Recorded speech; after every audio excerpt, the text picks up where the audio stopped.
অনিশ্চয়তার অন্ধকারে গৌরবময় প্রতিমা শিল্প, অবহেলায় হারিয়ে যাচ্ছে প্রতিমা শিল্পের হাজার বছরের ঐতিহ্য।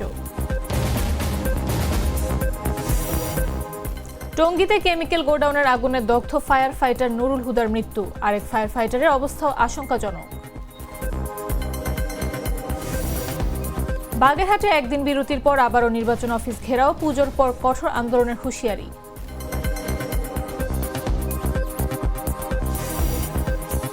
7 দিনের আলটিমেটাম দিয়ে কর্মকর্তা কর্মচারীদের শাটডাউন প্রত্যাহার, পিআর নিয়ে গণভোট করা যেতে পারে মন্তব্য জাকসু বিপির। এবং শিশির বিন্দু জানান দিচ্ছে শীতের আগমনী বার্তা। পঞ্চগড়ে কুয়াচ্ছন্ন ভোরের আকাশে ল্যাব তোষকের দোকানিরা নিচ্ছেন নানা রকম প্রস্তুতি।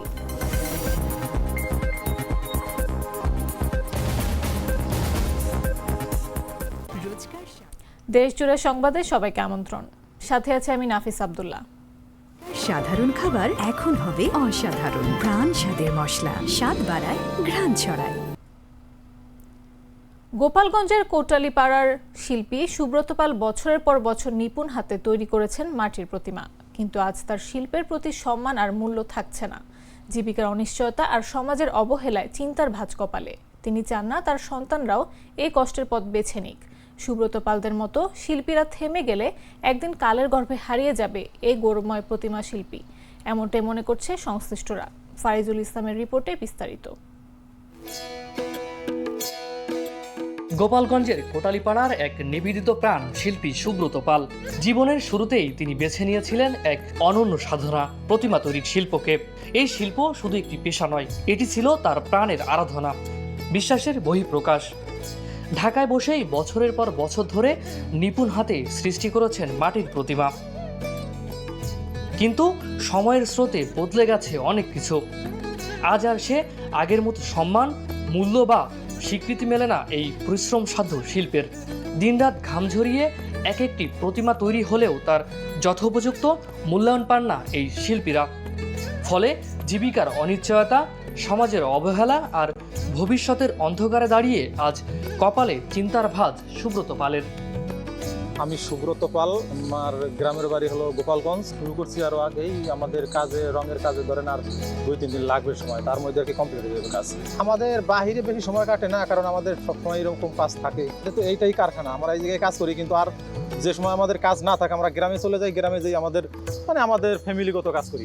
আস্তে আস্তে আমাদের এই শিল্পটা হারিয়ে যাবে, কারণ কি আমাদের ব্যয়বহুল হয় সেটা আমরা পাই না গ্রাহক থেকে, বাদ দিতে হবে। কারণ এই আমাদের যদি সংসার না চলে তাহলে আমরা এই কাজ করি কি করবো? সংসার চলে না, তার ভবিষ্যৎ প্রজন্ম তখন কি হবে সেটা তো বলা যায় না, কারণ এদের এই কাজ শিখাইলে তো চলবে না সংসার। তিনি চান না তার সন্তানেরা এই কষ্টের পথ বেছে নিক, যেখানে সাধনা আছে, শিল্প আছে, কিন্তু নেই তার প্রাপ্য সম্মান। সুব্রত পালের মতো একই বাস্তবতায় দিন কাটাচ্ছেন বহু প্রতিমা শিল্পী। অনেকেই এখনও বাপদাদার থেকে পাওয়া এই ঐতিহ্যকে আঁকড়ে ধরে টিকিয়ে রেখেছেন হৃদয়ের সমস্ত ভালোবাসা দিয়ে। প্রতিমা তৈরির মাঝে তারা খুঁজে পান আত্মিক শান্তি, ঈশ্বরের সান্নিধ্য। বলছি এই কাজের সাথে আমি জড়িত ছোটবেলা থেকে, কারণ আমার বাবা এই কাজ করতো, তার থেকেই কম বেশি আমার শেখা। এই পেশাটা আস্তে আস্তে হারিয়েই যাচ্ছে, কারিগর আস্তে আস্তে কমে যাচ্ছে, কারণ এই পেশা এখন বর্তমান আমরাই আমাদের বাচ্চা কাচ্চা ছেলেমেয়ে তাদেরকে আনতে চাচ্ছি না, কারণ এতে এখন আর পেট চলে না। আমার পরিবারের সদস্য 6 জন, হয় না, কিন্তু এই কৃষিকাজ করতে হয়, সেই মিলিয়ে আর কি চলতে হয় কষ্ট করে। এই শিল্পটার দিকে আপনার যেমন সরকারের নজর দিতে হবে, তারপরে যাদের কাজ করি আমরা তাদেরও নজর দিতে হবে, কিন্তু আমাদের প্রতি তো সরকারের কোনো এই কাজটার উপরে কোনো নজর নেই। অবহেলা, অবমূল্যায়নেই হারিয়ে যেতে বসেছে হাজার বছরের ঐতিহ্যবাহী এক শিল্প, যা শুধু মাটি আর রঙের কাজ নয়, বরং বাংলার সংস্কৃতি, বিশ্বাস আর আবেগের গভীর প্রতিচ্ছবি। এবার প্রতিমা আসবে গজে, যাবে দোলায়, এটা আমাদের পঞ্জিকার উপরেই লেখা থাকে, প্রতি বছরে নেই আসে যাবে। হ্যাঁ, উৎসব মুখতে তো অবশ্যই এই কাজগুলো আনন্দ দেয়, বিধায় আমরা এই কাজ করি। যদি বাঁচতে কষ্ট হলে আর শিখে পড়ছি, এই একটা বিষয়। তারপরে এখন আনন্দের বিষয়, ভালো তো লাগে যে আমি কাজ করছি, আমার ভালো লাগতেছে না। ষষ্ঠীতে পূজা শুরু হয়, ষষ্ঠী আমরা অষ্টমী পূজার দিন হয়তো বাড়ি যাবো, তাহলে আমরা পূজা পাচ্ছি কয়দিন? 2টো মাত্র, হিসাবের পূজা একটা পাচ্ছি। এখন আনন্দটা তো আমাদের একটু কম হবেই, সেক্ষেত্রে দেখা যায় বাচ্চা কাচ্চারা তারাও তাকাই থাকে যে বাবা আসবে। সুব্রত পালদের মতো শিল্পীরা যদি থেমে যান, যদি নতুন প্রজন্ম আর না এগিয়ে আসে তবে হয়তো একদিন কালের গর্ভে হারিয়ে যাবে এই গৌরবময় শিল্প, এমনটাই মনে করছেন সংশ্লিষ্টরা। ফারিজুল ইসলাম, জাগো নিউজ, ঢাকা। গাজীপুরের টঙ্গীতে কেমিক্যাল গোডাউনে আগুন নেভাতে গিয়ে বিস্ফোরণে দগ্ধ ফায়ার ফাইটার নুরুল হুদা চিকিৎসাধীন অবস্থায় মারা গেছেন। এ নিয়ে 2 ফায়ার ফাইটারের মৃত্যু হলো। বুধবার দুপুর 2:40 জাতীয় বার্ন ও প্লাস্টিক সার্জারি ইনস্টিটিউটের নিবিড় পরিচর্যা কেন্দ্রে মারা যান তিনি। তার মৃত্যুর বিষয়টি নিশ্চিত করেছেন ইনস্টিটিউটের আবাসিক সার্জন ডাক্তার শাওন বিন রহমান। তিনি জানান, নুরুল হুদার শরীরের শতভাগ পুড়ে গিয়েছিল। আইসিইউতে চিকিৎসাধীন অবস্থায় তিনি মারা গেছেন। এই ঘটনায় ইনস্টিটিউটে ভর্তি খন্দকার জান্নাতুল নাইমের অবস্থাও ক্রিটিক্যাল। এইচডিইউতে রয়েছেন তিনি। এর আগে মঙ্গলবার বিকেল 3টার দিকে জাতীয় বার্ন ও প্লাস্টিক সার্জারি ইনস্টিটিউটের নিবিড় পরিচর্যা কেন্দ্রে চিকিৎসাধীন অবস্থায় মারা যান ফায়ার সার্ভিসের লিডার শামীম আহমেদ।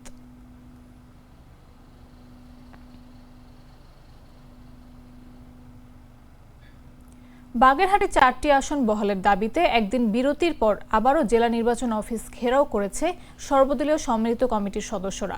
বুধবার সকালে জেলা নির্বাচন কর্মকর্তা কার্যালয়ের সামনে তাঁবু টানিয়ে 6ষ্ঠ দিনের মতো অবস্থান নেন তারা। এর পাশাপাশি গণস্বাক্ষর কর্মসূচি চলছে। দুর্গাপূজা শেষ না হওয়া পর্যন্ত হরতাল অবরোধের মতো কর্মসূচি থাকবে না বলে জানিয়েছে সংশ্লিষ্টরা। এছাড়াও দাবি আদায় না হলে পূজার পরে কঠোর আন্দোলনের কর্মসূচি দেওয়া হবে বলে হুঁশিয়ারি দেন আন্দোলনকারীরা। গেল 30 জুলাই দুপুরে আসন্ন ত্রয়োদশ জাতীয় সংসদ নির্বাচনে বাগেরহাটের 4টি আসনের মধ্যে 1টি আসন কমিয়ে জেলায় 3টি আসন করার প্রাথমিক প্রস্তাব দেয়। এরপর থেকেই বাগেরহাটবাসী আন্দোলন শুরু করে। 4টি আসন বহাল রাখার দাবিতে নির্বাচন কমিশনের শুনানিতে অংশগ্রহণ করেন নেতাকর্মীরা। এরপরেও 4 সেপ্টেম্বর নির্বাচন কমিশন শুধু সীমানা পরিবর্তন করে 3টি আসন জারি রেখে চূড়ান্ত গেজেট প্রকাশ করে। নির্বাচন কমিশনের এই আসন বিন্যাস গণমানুষের দাবিকে উপেক্ষা করেছে বলে জানান সর্বদলীয় সম্মিলিত কমিটির নেতাকর্মীরা।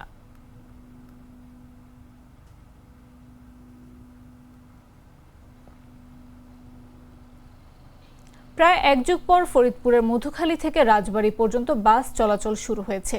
43 কিলোমিটার দীর্ঘ এই রুটে পুনরায় লোকাল বাস চলাচল শুরু হওয়ায় যাত্রী ও সাধারণ মানুষের মধ্যে স্বস্তি ও উৎফুল্ল লক্ষ্য করা গেছে। মঙ্গলবার সকাল থেকে ফরিদপুরের মধুখালী বালিয়াকান্দি রাজবাড়ী সড়কে বাস চলাচল শুরু হয়। বাস মালিক সূত্র জানায়, দীর্ঘ প্রায় 1 যুগ আগে এই রুটে বাস চলাচল করলেও বেহাল সড়ক সহ নানা কারণে তা বন্ধ হয়ে যায়। এখন সড়কের অবস্থা ভালো। সকাল 7টা থেকে রাত 9টা পর্যন্ত 20 মিনিট পর পর এই রুটে বাস চলাচল করবে। মধুখালী থেকে বালিয়াকান্দি পর্যন্ত জনপ্রতি ভাড়া 30 টাকা। রাজবাড়ী পর্যন্ত ভাড়া 60 টাকা নির্ধারণ করা হয়েছে।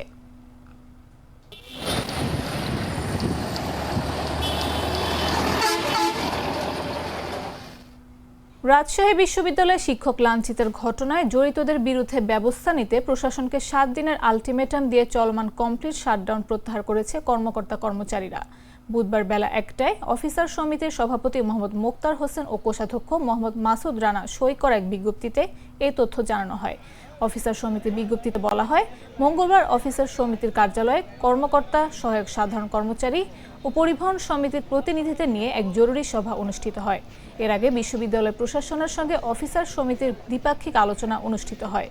সভায় প্রশাসনের পক্ষ থেকে দাবিসমূহ দ্রুত বাস্তবায়নের আশ্বাসের প্রেক্ষিতে চলমান শাটডাউন কর্মসূচি স্থগিত ঘোষণা করা হয়। আগামী 7 কর্মদিবসের মধ্যে যদি দাবিসমূহ বাস্তবায়ন না করা হয় তাহলে পরবর্তীতে সবাইকে নিয়ে বৃহত্তর কর্মসূচিতে যাওয়া হবে বলে বিজ্ঞপ্তিতে জানানো হয়। আমরা গোটা দেশবাসীকে জানাতে চাই, রাজশাহী বিশ্ববিদ্যালয়ে গত 20 তারিখে যে অনাকাঙ্ক্ষিত ঘটনা ঘটেছে সেটা আপনাদের সকলের চোখের সামনেই ঘটনাটি ঘটেছে এবং আমি মনে করি বাংলাদেশ নয়, শুধু বিশ্বের কোনো ইতিহাসে এই ধরনের জঘন্যতম অপরাধ সংঘটিত হয়নি। ছাত্র দ্বারা তার শিক্ষক এবং সর্বোচ্চ পর্যায়ের একজন কর্মকর্তা বিশ্ববিদ্যালয়, উপাচার্য, প্রশাসন, ওনাকে সহ সম্মানিত 3জন শিক্ষককে আহত করা হয়েছে। পাশাপাশি আপনি জানেন যে আমাদের কর্মকর্তাদের মধ্যে 3জন কর্মকর্তা আহত এবং মুসলমানদের যে অন্যতম লেবাস এবং একটা বিশ্বাসের প্রতীক দাড়ি এবং নবী সুন্নত, সে দাড়ি ধরে টেনে তাকে ধর্ম অবমাননা করা হয়েছে, আপনারা সকলে জানেন। তারই পরিপ্রেক্ষিতে আমরা আমাদের কমপ্লিট শাটডাউন দিয়েছিলাম। গতকাল 23 তারিখ 12টার সময় প্রশাসনের ঊর্ধ্বতন কর্মকর্তা যারা ছিলেন প্রভিসি স্যারের নেতৃত্বে আমরা আমাদের সাথে অফিসার সমিতির সাথে আলোচনা হয়। আজকে দুপুর 1টার সময় 24 তারিখ আমরা আমাদের শাটডাউন কর্মসূচি প্রত্যাহার করে নিয়েছি, আপাতত স্থগিত করেছি এই কারণে যে আমরা চাই আসলে আমরা কখনোই কোনোভাবেই কোনো আন্দোলনে যেতে চাই না। Mr. Noodles, amazing taste. PR পদ্ধতি নিয়ে দেশে একটি গণভোট করা যেতে পারে বলে মন্তব্য করেছেন জাহাঙ্গীরনগর বিশ্ববিদ্যালয় কেন্দ্রীয় ছাত্র সংসদের ভিপি আব্দুর রশিদ জিতু। বলেন, যদি বেশিরভাগ মানুষ রাজনৈতিক দলের নেতৃবৃন্দ মনে করে রাজনৈতিক প্রেক্ষাপটে পিআর পদ্ধতি জরুরি, তাহলে নির্বাচন পিআর পদ্ধতিতে হতে পারে। বুধবার বেলা 11:30টার দিকে নিজ জেলা শরীয়তপুরের কেন্দ্রীয় শহীদ মিনারে সাংবাদিকদের সঙ্গে সৌজন্য সাক্ষাৎকালে এক প্রশ্নের জবাবে এসব কথা বলেন তিনি। দেখেন, পিআর পদ্ধতিটা বাংলাদেশে ম্যাক্সিমাম জনগোষ্ঠী এখনো বোঝে না। পিআর পদ্ধতি কি, উন্নত যে দেশগুলো আসে সেখানে কিন্তু পিআর পদ্ধতি চালু আছে। তো উন্নত দেশের সাথে তুলনা করে আমরা দেখেছি পিছনে বিভিন্ন পদ্ধতি, বিশেষ করে শিক্ষা কাঠামোতে বিভিন্ন পদ্ধতি চালু করা হয়েছিল, কিন্তু সেগুলো কিন্তু সফল হয়নি। তো আমি মনে করি বাংলাদেশের মানুষ এখনো গণতন্ত্রের ব্যাপারে শতভাগ, তারা কিন্তু এখনো বুঝেন না, এবং গণতন্ত্রের সুষ্ঠু চর্চা কিন্তু বাংলাদেশে নেই, অতীতে ছিল না। তো সেক্ষেত্রে পিআর পদ্ধতি এই মুহূর্তে চালু করাটা বাংলাদেশের জনগণ যদি রায় দেয় সেখানে করা উচিত হবে বলে মনে করি। আমি মনে করি পিআর পদ্ধতি বাস্তবায়ন হওয়ার আগে দেশে একটি গণভোট হতে পারে, এবং সেখানে যদি গণভোটের মাধ্যমে দেশের বেশিরভাগ মানুষ এবং যারা বিভিন্ন রাজনৈতিক দল আছেন তারা যদি মনে করে আসলেই বর্তমানে রাজনৈতিক বাস্তবতায় পিআর পদ্ধতি খুবই গুরুত্বপূর্ণ, তাহলে পিআর পদ্ধতি বাস্তবায়ন হওয়াটাই বর্তমানে সময়ের চাহিদা হবে। আর যদি দেশের মানুষ মনে না করে যে পিআর পদ্ধতি বর্তমানে কোনো দরকার নেই, তাহলে পিআর পদ্ধতি প্রয়োজন আছে বলে আমি মনে করি না।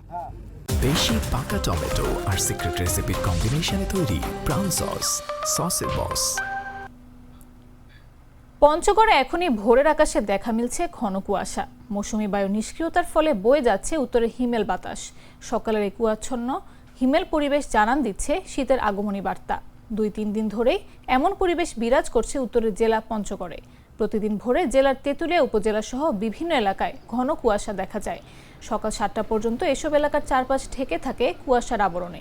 তবে সকালের পর থেকে রোদের কারণে দিনে বেশ গরম অনুভূত হয়। শীতের জেলা হিসেবে পরিচিত পঞ্চগড়ের সাধারণত অক্টোবরের শুরু থেকে মাঝামাঝি সময়ের মধ্যে শীতের আমেজ শুরু হয়, আর ডিসেম্বর জানুয়ারিতে কনকনে শীত অনুভূত হয়। ফেব্রুয়ারি মাঝামাঝিতে কমতে থাকে শীতের প্রকোপ।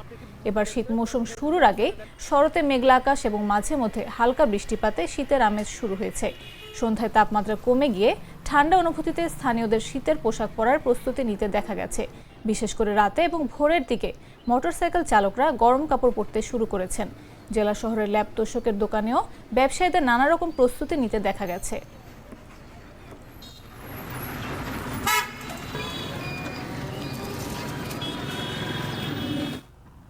সংবাদ শেষ করার আগে শিরোনামগুলো জানিয়ে দিচ্ছি আরো একবার।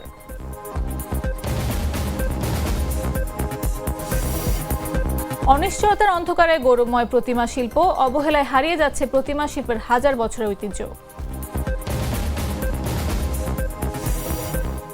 টঙ্গীতে কেমিক্যাল গোডাউনের আগুনে দগ্ধ ফায়ার ফাইটার নুরুল হুদার মৃত্যু, আরেক ফায়ার ফাইটারের অবস্থা আশঙ্কাজনক। বাগেরহাটে একদিন বিরতির পর আবারও নির্বাচন অফিস ঘেরাও, পূজার পর কঠোর আন্দোলনের হুঁশিয়ারি। 7 দিনের আলটিমেটাম দিয়ে কর্মকর্তা কর্মচারীদের শাটডাউন প্রত্যাহার, পিআর নিয়ে গণভোট করা যেতে পারে মন্তব্য জাকসু বিপির। এবং শিশির বিন্দু জানান দিচ্ছে শীতের আগমনী বার্তা। পঞ্চগড়ে কুয়াশাচ্ছন্ন ভোরের আকাশে ল্যাব তোষকের দোকানিরা নিচ্ছে নানা রকম প্রস্তুতি।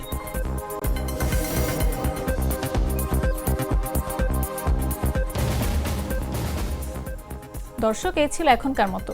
প্রতি মুহূর্তের সর্বশেষ খবর পেতে ভিজিট করুন jagonews24.com, ফলো করুন আমাদের ভেরিফাইড ফেসবুক পেজ এবং সাবস্ক্রাইব করুন জাগো নিউজের ইউটিউব চ্যানেল। এতক্ষণ সাথে থাকার জন্য ধন্যবাদ সবাইকে।